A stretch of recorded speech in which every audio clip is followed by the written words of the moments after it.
Padahal kan Allah ini mau mengampuni iblis gitu.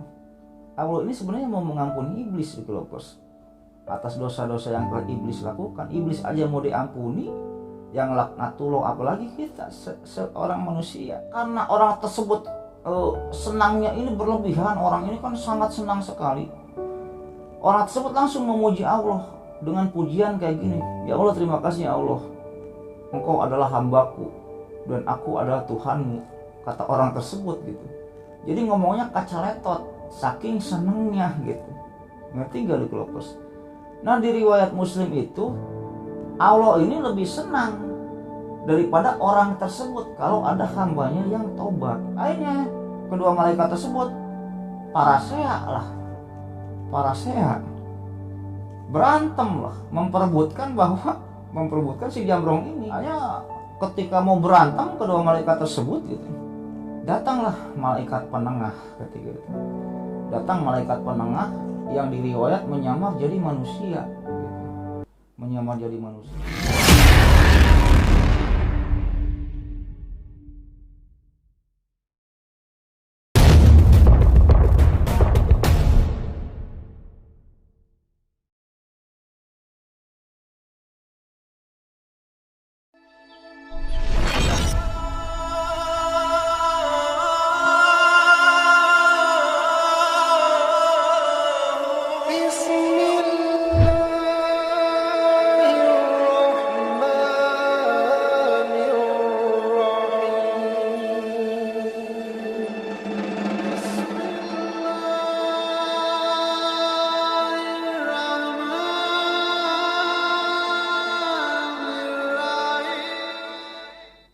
Assalamualaikum warahmatullahi wabarakatuh. Bismillahirrahmanirrahim. Alhamdulillahirrabbilalamin. Wabihi nasta'inu ala umuri dunya waddin. Wassalatu wassalamu ala asyrofil anbiya'i wal mursalin wa ala alihi washabihi ajmain. Amma ba'du. Allahumma sholli ala sayyidina Muhammad wa ala ali sayyidina Muhammad. Rabbi sholli shodri wa yassir amri wahlul 'uqdatam min lisani yafqahu qawli. Wa qala Allahu ta'ala fil Qur'anil Karim, bismillahirrahmanirrahim, faqultus astaghfiru rabbakum innahu kana ghaffara. Shadaqallahul azim. Oke Klopers, kembali lagi bersama saya Lucky Developer. Jadi pada video kali ini saya akan membahas tentang cerita Islami. Ya, mungkin sebelum menonton cerita Islami saat ini, yang dalam video ini Lucky Developers bisa membuka cerita Islami yang lain di channel YouTube saya. Buka saja di playlist cerita Islami ya, di channel YouTube saya. Nah yang dimana pada hari ini saya akan menceritakan tentang masalah atau membahas tentang masalah taubat ya. Nah kenapa saya dalam cerita ini membahas tentang masalah taubat? Karena sekarang ini zamannya zaman edan lah ya, zaman edan, yang dimana zaman kita hidup sekarang ini banyaklah kemaksiatan yang menggoda ya. Kemaksiatan yang menggoda kita, yang akan menjerumuskan kita ke dalam kesesatan, terutama ke dalam dosa ya. Untuk menangkalnya gitu, untuk menangkal kemaksiatan tersebut, kalau misalnya kita sudah melakukan maksiat gitu, atau misalnya kita judi, minum khamar gitu, berzinah gitu, penawarnya kan tobat. Maka dari itu gitu kan, kita harus mengetahui tentang tobat ini, tentang masalah tobat ini. Maka dari itu saya sekarang membuat video ini dan membahas tentang masalah tobat. Kayak gitu Klopers. Ya mungkin sebelum lanjut ke ceritanya Klopers ya, terlebih dahulu bagi Klopers semua yang sedang menonton ini, yang belum subscribe dulu lah ya, subscribe dulu di channel ini supaya apa? Supaya saya tambah bersemangat untuk membuat konten-konten selanjutnya. Dan yang bagi Lucky Lovers semua yang sudah subscribe, saya banyak ucapkan terima kasih. Mudah-mudahan amal baik Lucky Lovers semua yang sudah subscribe dibalas kebaikannya oleh Allah Subhanahu wa taala berpuluh-puluh kali lipat, beratus-ratus kali lipat, beribu-ribu kali lipat, dan berjuta-juta kali lipat. Oke, kita lanjut ke ceritanya. Nah Lucky Lovers, jadi syarat tobat ini cuman sedikit gitu. Syarat tobat ini cuma ada 4 gitu. Yang pertama, syarat tobat ini adalah menyesal gitu. Yang kedua, menghentikan kemaksiatan yang telah dibuat oleh kita. Yang ketiga, jangan diulangi gitu. Yang keempat, jika ada hak-hak orang lain yang sudah kita ambil, kembalikan haknya. Contoh kita mencuri, kembalikan lagi barangnya. Cuman 4 aja syarat tobat itu. Yang pertama menyesal, yang kedua menghentikan kemaksiatan, yang ketiga tidak mengulanginya, dan yang keempat kembalikan hak-hak orang lain. Yang pertama syarat tobat itu adalah menyesal gitu. Itu syarat mutlak untuk tobat gitu. Kalau misalnya kayak gini, misalnya kita adalah seorang pencuri gitu. Kita seorang pencuri dan kita tobat gitu. Kita sudah tidak mencuri lagi, sudah menghentikan dan tidak mengulanginya lagi. Tapi kita tidak menyesal atas perbuatan-perbuatan pencurian yang telah kita lakukan sebelum-sebelumnya. Itu namanya bukan tobat gitu. Malah kita menceritakan kepada orang lain bahwa oh pengalaman saya dulu kayak gini loh, saya pernah mencuri ini loh, saya pernah mencuri ini loh gitu. Terus sekarang kamu masih ini mencuri lagi nggak? Enggak, saya udah nggak mencuri lagi. Nyesel nggak dulu? Enggak nyesel, karena orang yang saya curi ini gini. Nah kalau kita tidak menyesal, itu namanya bukan tobat. Saat yang pertama harus menyesal dulu, tobat itu gitu loh. Yang kedua menghentikan kemaksiatan gitu.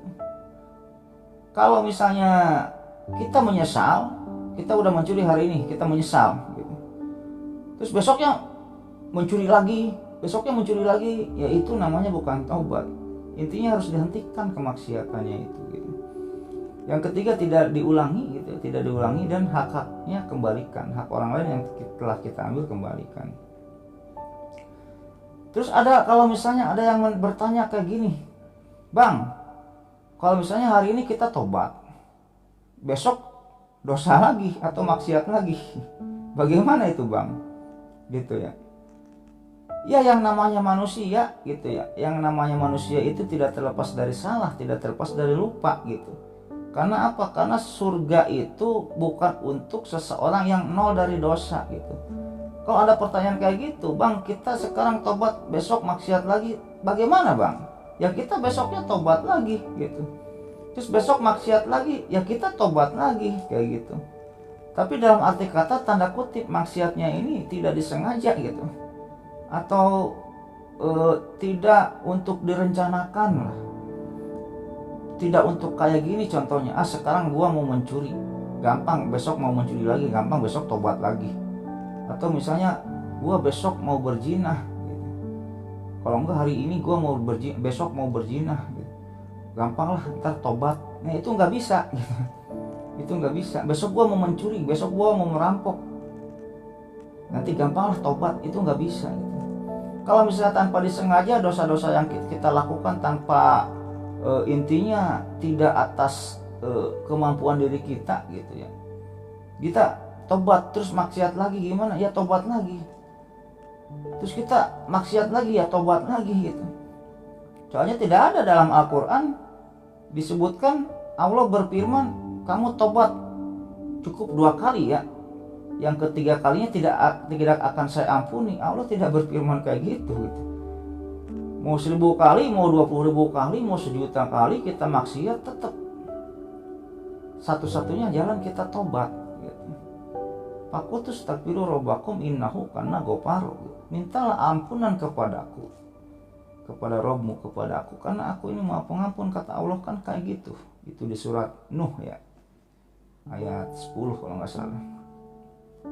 Selain itu, yang saya lihat itu di zaman-zaman sekarang banyak orang-orang yang mengatakan entarlah gua mah tobatnya kalau udah tua, entarlah gua mah tobatnya kalau udah umur sekian, sekarang gua masih muda, kenyang-kenyangin aja dulu maksiat, nanti kalau udah tua tobat, siapa tahu besok kita mati kayak gitu. Intinya kalau kita udah maksiat, tobat hari itu juga gitu. Kayak gitu, Developers.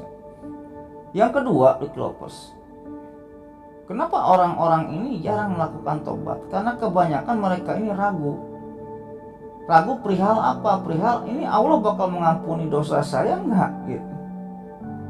Allah bakal mengampuni dosa saya enggak? Misalnya kemarin saya sudah berzina, kemarin saya sudah mencuri, kemarin saya sudah merampok, kemarin saya sudah main judi, kemarin saya sudah minum khamr.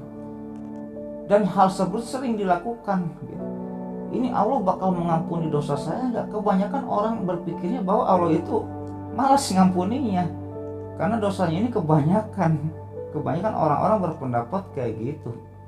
Dilihat dari sudut pandang saya ini mah gitu ya.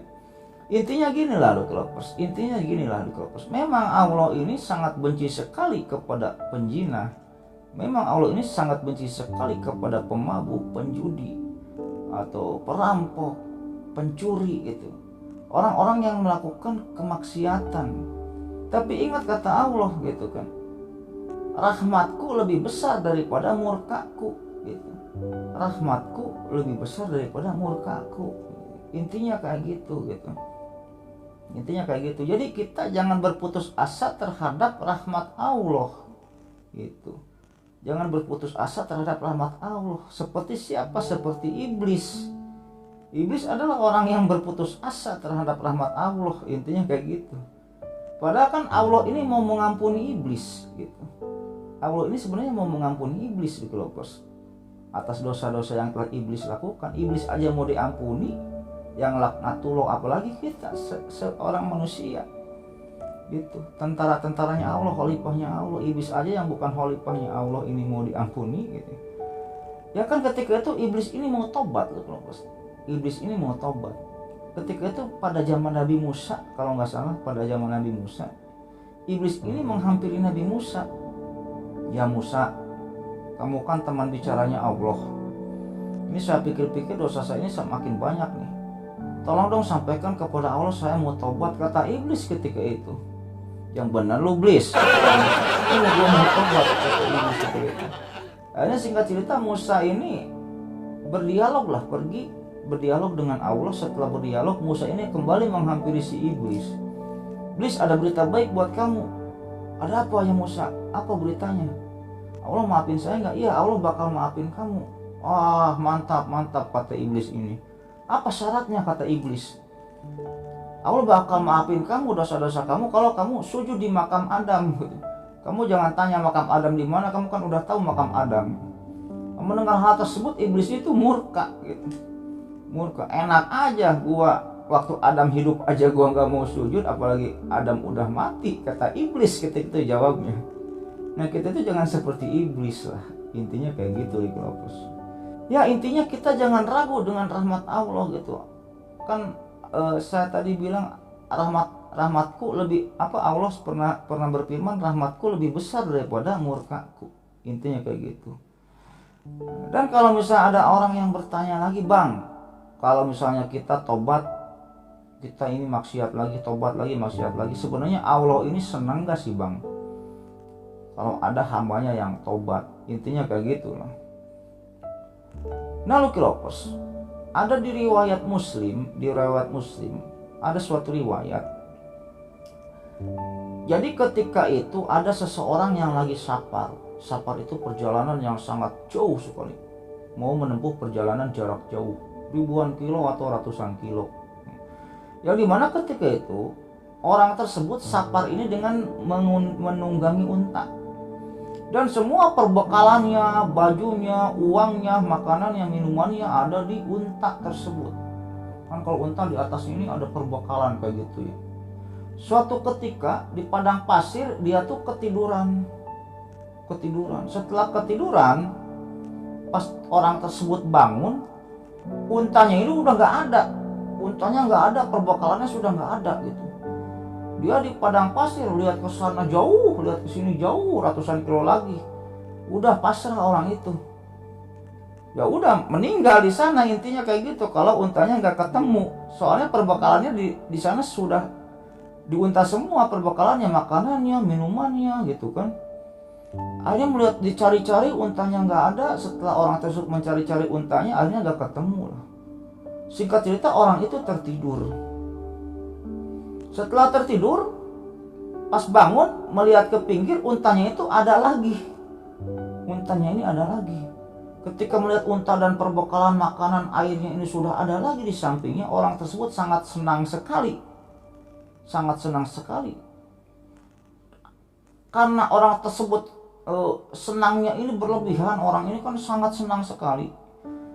Orang tersebut langsung memuji Allah dengan pujian kayak gini, ya Allah, terima kasih ya Allah, Engkau adalah hambaku dan aku adalah Robmu. Ya Allah, terima kasih ya Allah, Engkau adalah hambaku dan aku adalah Tuhanmu, kata orang tersebut. Jadi ngomongnya kacaletot, saking senengnya gitu. Ngerti gak lu Kelopers? Nah, di riwayat Muslim itu Allah ini lebih senang daripada orang tersebut kalau ada hambanya yang tobat gitu. Allah ini lebih senang daripada orang tersebut kalau ada hambanya yang tobat gitu. Orang itu aja senang sampai kecaletot kan, ya Allah, Engkau adalah hambaku dan aku adalah Robmu dan aku adalah Tuhanmu, sampai keceletot kayak gitu. Pokoknya intinya jangan berputus asa dengan rahmat Allah. Jangan berputus asa, jangan bertanya-tanya, Allah ini ngampuni tobat saya nggak, nerima tobat saya nggak ya, ngampuni dosa saya nggak ya. Pasti diampuni 100%. Kalau syarat tobat yang 4 tadi terpenuhi. Selain itu Allah juga suka membentangkan tangannya di malam hari untuk menerima tobat orang-orang di siang hari, dan membentangkan tangannya di siang hari untuk menerima, mengampuni kesalahan-kesalahan orang yang bertobat di malam hari gitu. Intinya kayak gitu. Allah ini suka membentangkan tangannya di siang hari untuk menerima mengampuni kesalahan orang di malam hari, dan membentangkan tangannya di malam hari untuk mengampuni kesalahan orang di siang hari kayak gitu. Ya kita kan jangan kalah sama Rasulullah, jangan kalah dengan Muhammad, intinya kayak gitu. Rasulullah aja yang dijamin masuk surga gitu, yang dijamin masuk surga. Rasul bertobat ini 100 kali sehari, itu di Muslim. Kalau di Bukhari 70 kali sehari gitu. Nah kita Nabi bukan, Rasul bukan, ulama bukan, baca Quran masih balelo, hadis udah gak hafal, Al-Quran juga pada gak hafal, maksiat tiap hari gitu. Kita berapa kali istighfar setiap hari. Intinya kayak gitu Lucky Lovers. Nah Lucky Lovers, mungkin di video yang menceritakan tentang tobat ini saya akan tutup dengan suatu kisah gitu, dengan suatu cerita gitu, yang dimana Lucky Loversnya di zaman dulu ini ada seorang preman yang jagoan lah gitu. Di riwayat tidak disebutkan nama preman ini siapa ya gitu, nama orang ini siapa gitu. Anggaplah kita namakan Mbah Jambrong lah ya, Mbah Jambrong. Di riwayat gak disebutkan sih, anggaplah namanya Mbah Jambrong. Nah si Mbah Jambrong ini Lucky Lovers ya, ini jagoan, orang jagoan, preman lah, yang dimana dia ini telah membunuh 99 orang gitu si Mbah Jambrong ini. Singkat cerita, si Mbah Jambrong ini mau tobat gitu. Dia ngelamun dan menyesali perbuatannya, pengen tobat gak tahu caranya gitu, dan bertanya-tanya, Allah bahkan memaafkan kesalahan saya enggak yang telah membunuh 99 orang, kata Mbah Jambrong ketika itu. Akhirnya apa yang dia lakukan? Yang dia lakukan adalah menghampiri sekerumpulan orang. Kalau ada orang yang ngumpul, ditanya-tanya sama si Mbah Jambrong ini ya, di sini siapa penduduk yang paling alim katanya. Ditanya lagi, oh saya nggak tahu. Dia pergi lagi ke kumpulan orang. Akhirnya suatu ketika dia mendatangi sekumpulan orang dan bertanya, di sini siapa penduduk yang paling alim, orang yang paling alim di dunia ini siapa? Kata si Mbah Jambrong ketika itu. Hanya oleh orang-orang yang nongkrong itu ditunjukkanlah di daerah tersebut ada orang abid, ahli ibadah. Di riwayat pendeta, seorang pendeta yang ahli ibadah. Emang kenapa? Oh Mbah Jambrong katanya, saya mau tobat. Kebanyakan kalau orang-orang disamperi oleh Mbah Jambrong pada kabur, takut. Orang-orang tersebut takut sama Mbah Jambrong.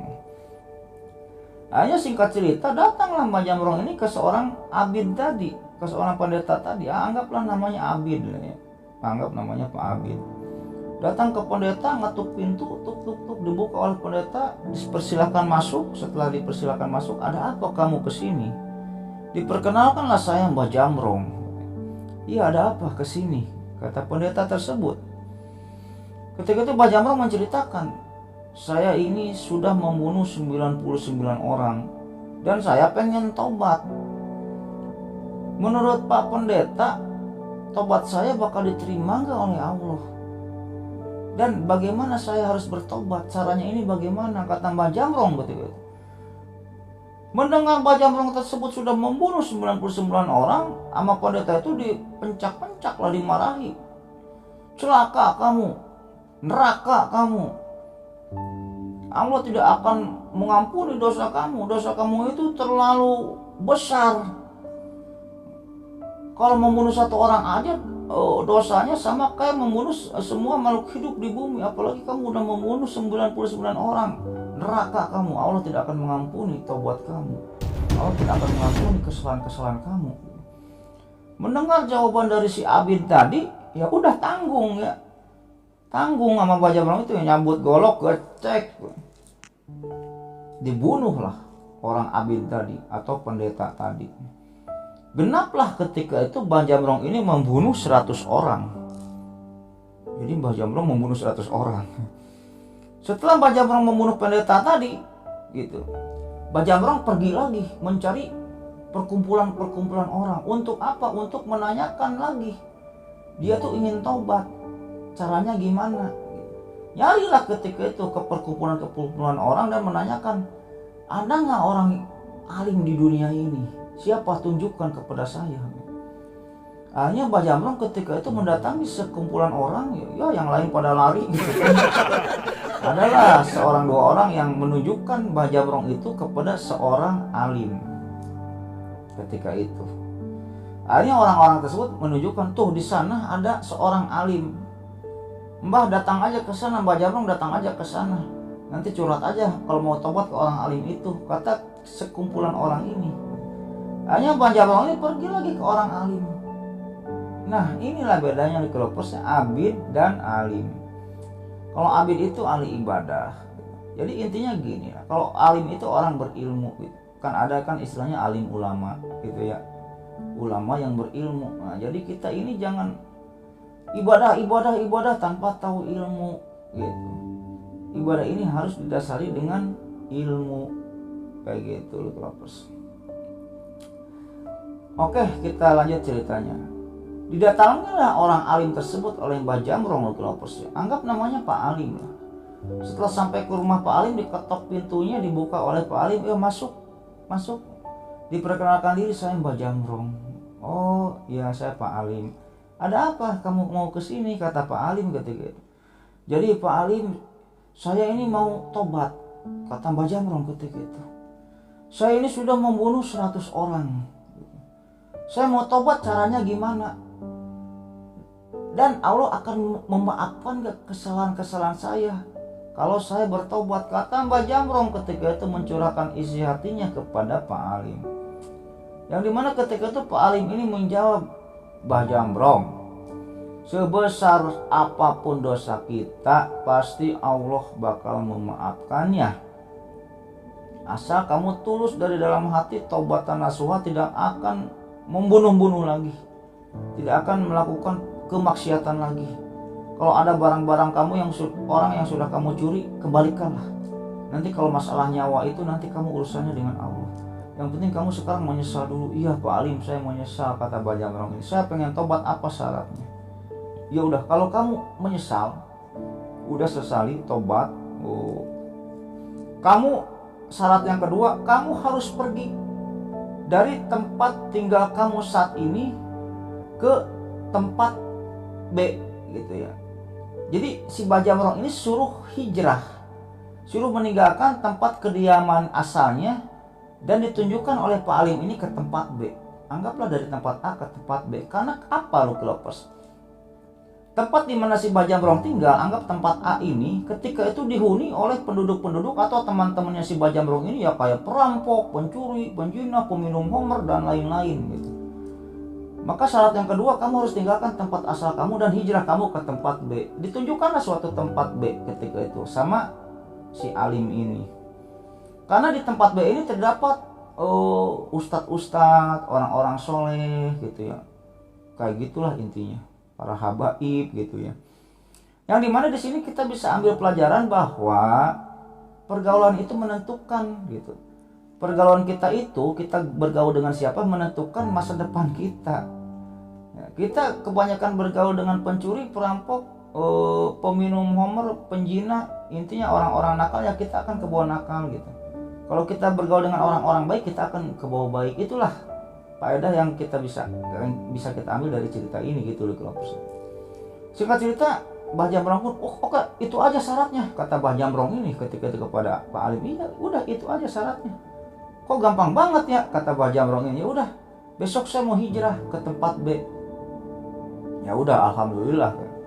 Singkat cerita, tibalah besok, akhirnya Mbah Jamrong pun hijrah dari tempat A, tempat di mana asalnya dia tinggal, ke tempat B, tempat yang ditunjukkan oleh si Alim ini. Gitu. Udah tobat, udah menyesal, akhirnya pergilah dia dari tempat A ke tempat B. Di tengah perjalanan dari tempat A ke tempat B ini, di tengah perjalanan Mbah Jamrong ini meninggal gitu.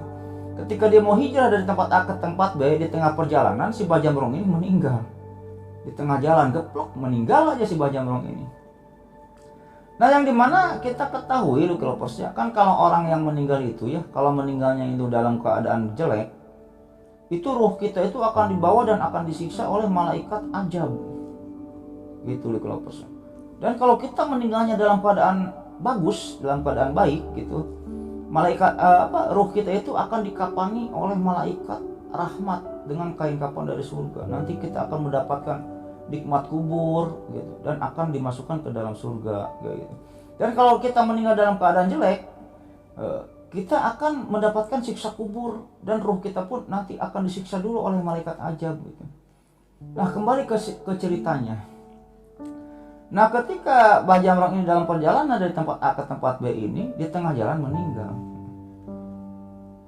Ketika itu adalah beberapa orang malaikat ya, ada beberapa malaikat ajab gitu yang datang gitu. Lagi jalan datang, lihat mayatnya si Mbah Jamrong. Wah, itu si Jamrong nih gitu. Si Jamrong, ngapain dia lagi tiduran di sini? Diguying-guying, wah ini meninggal nih, orang meninggal nih. Oh, gua tahu nih Mbah Jamrong ini tukang maksiat, tukang A B C D, kalau nggak salah dia udah ngebunuh 100 orang. Ayo kita siksa, katanya. Kata malaikat ajab ketika itu. Dipanggil lah teman-teman malaikat ajab itu, yuk kita siksa. Nah, ketika si Mbah Jamrong ini mau disiksa gitu, ketika mau dipukulin bareng gitu ya, ada yang teriak dari belakang itu, tunggu dulu, jangan kau pukuli orang itu. Pas dilihat, ada sosok gitu. Ketika itu ditanya oleh malaikat ajab ini, siapa kamu? Saya mau menyiksa orang ini. Saya malaikat rahmat. Nah, ketika itu datang malaikat rahmat. Tunggu dulu, ruh orang ini milik saya, kata malaikat rahmat ini. Dia meninggal dalam keadaan baik, dia meninggal dalam keadaan tobat, dan dia pun mau hijrah, keburu meninggal. Ini milik saya, kata malaikat rahmat gitu ya. Kata malaikat ajab, tunggu dulu, nggak bisa. Ini bukan milik kamu, ini milik saya. Saya mau menyiksa orang ini dulu nih. Mau kita siksa dulu karena dia ini telah membunuh 100 orang. Dan selain itu banyak kemaksiatan yang dibuat oleh si Jamrong ini. Kata malaikat ajab, tidak bisa, ini milik saya, kata malaikat rahmat. Tidak bisa. Orang ini mati dalam keadaan tobat, kata malaikat rahmat ketika itu. Tidak bisa, kata malaikat ajab. Akhirnya kedua malaikat tersebut parasea lah, berantem lah, memperebutkan si Jamrong ini gitu. Oleh malaikat rahmat, si Jamrong ini mau dikasih kain kapan dari surga dan diberikan nikmat kubur, intinya kayak gitu mulanya. Oleh malaikat ajab, si Mbah Jamrong ini mau dikapani oleh kain kapan dari neraka dan dilakukan siksa kubur. Kalau kamu mau nyiksa orang ini, ya hadapi dulu saya, kata malaikat rahmat. Hanya ketika mau berantem kedua malaikat tersebut, datanglah malaikat penengah ketika itu.